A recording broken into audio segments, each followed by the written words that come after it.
Welcome to Parabin's E3 platform processing DJIGo drone data. When dealing with devices such as drones, it is common to look for multiple types of storage associated with the device. The storage range can range from device storage, media card storage, or integrated storage options, where data is transmitted to a smartphone, tablet, or computer. We will be demonstrating the storage associated with the integrated storage option. Now I'll have Edwin, the E3 avatar, walk you through the process. Hello, and welcome. I am Edwin, the digital avatar for Parabin's Electronic Evidence Examiner platform. I will be your guide as we explore the powerful and intuitive functions of E3.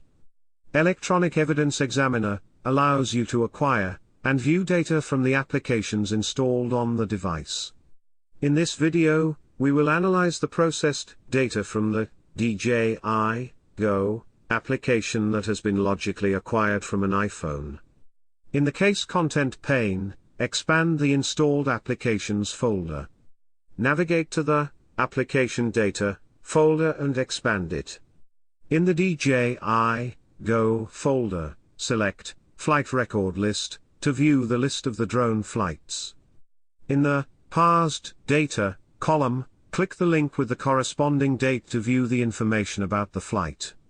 You will be navigated to the list of the flight coordinates. To view the location on the map, select and copy the coordinates in the Properties pane. Then, paste them, for example, in the search field of Google Maps, and press Enter. You can also view any photos taken during the drone flight. To do this, select the Images subfolder in the Flight folder, and navigate to the Thumbnails viewer. To view the list of videos recorded by the drone, click the link with the corresponding date in the Video File List grid. You will be taken to one of the DJIGo application folders containing the video record. To view it, right-click the video file, and select Open with in the menu.